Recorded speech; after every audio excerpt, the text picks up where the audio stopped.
Hi everyone, welcome to my channel. In this video, we'll be talking about the SpaceX Starship rocket system, the heavy rocket launch system for interplanetary exploration. Please remember to like and subscribe.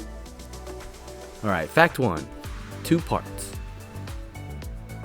When you hear the word Starship, you probably is thinking about the top part, which is called Starship and is the spacecraft portion.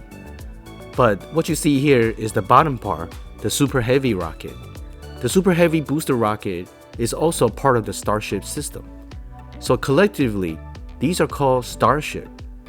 However, the top part, also called Starship, is really the main attraction. This is the spacecraft or the vehicle where cargo or passengers will be loaded in and also reach the final destination and come back from it. This is the most important and interesting part. The bottom part, the Super Heavy rocket, is also very interesting because it is one of the largest booster rockets ever built because it needs to launch a very heavy space vehicle, the Starship, into orbit, and that takes way more energy than ever before.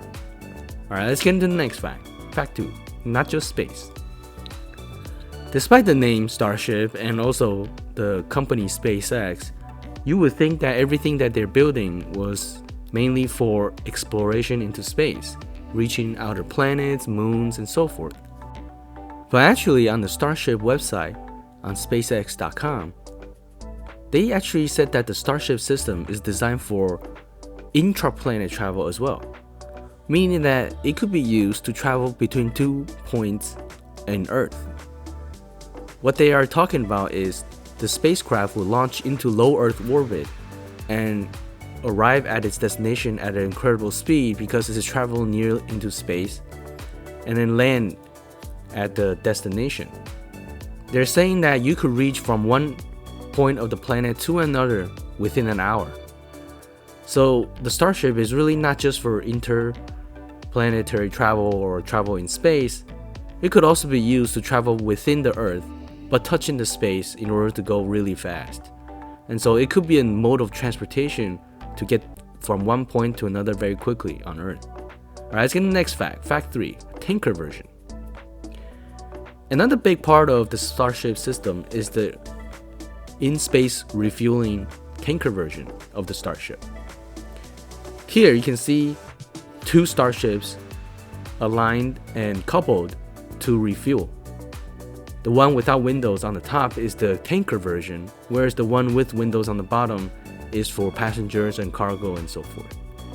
The one on the top will be launched first into space and have it orbiting around, packed full of fuel.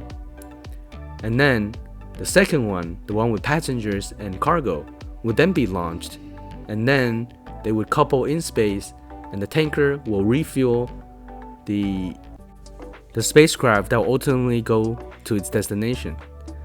SpaceX says that using this method, they could launch way more cargo into space because now the actual spacecraft that's going to travel doesn't need to pack too much fuel, and therefore will be able to launch more people and cargo into space and then have it refueled in Earth's orbit so that the Starship spacecraft that's intended to travel can then be packed with fuel and be ready to go and go toward Mars or moons or whatever its destination will be. I think it's incredible that the Starship has a space refueling concept never seen before by other spacecrafts, and this will allow them to launch way more things into space than ever before. Alright, let's get into the next fact. Fact 4, liquid methane and oxygen. Another big difference between the Starship system and other rocket systems is the use of fuel. SpaceX and Starship decided to use liquid methane and oxygen as their primary fuel source. Of course, all this is liquid fuel. I don't think anybody uses solid boosters or solid fuel anymore. Maybe perhaps only in ballistic missiles or surface-to-air missiles. But for the majority of rocket launches that launches payloads into space, everyone has converted to using liquid fuel. The Starship is interesting because no one else uses methane and oxygen. Other most commonly used fuels are nitrogen and oxygen. However, SpaceX is saying that this combination of methane and oxygen can provide way more thrust at a cheaper price. And that's what it's all about, to get people and cargo into space at a reasonable cost so that it will no longer be a multi-million-dollar venture, but maybe hundreds of thousands of dollars, which then could be accessible to more people and more scientific experiments or commercial projects. By lowering the cost of launching into space, not only will humanity be able to do more things and also accelerate interplanetary travel, it could help the Earth as well by having more satellites and more communications so that everyone could be globally connected through a vast internet network or other types of radio network frequencies. Alright, let's get into the next and final fact. Fact 5. Cape Canaveral. Starship has made a lot of news headlines about its launches and tests, and they're all carried out from Starbase, which is in southern Texas. Actually, they're building another launch facility in Cape Canaveral. Cape Canaveral is the most famous launch facility in the United States, where many famous missions have taken off from.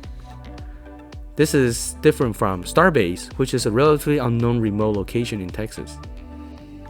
The reason for building another launch facility is simply because you want to have multiple locations to launch from in case one location has bad weather or some kind of launch window that's not appropriate. And Cape Canaveral is the main launch facility and really makes sense for Starship to also take off from there and not just Starbase. I think Starbase will be more and more about a experimental and testing facility rather than a full-fledged launching facility like Cape Canaveral.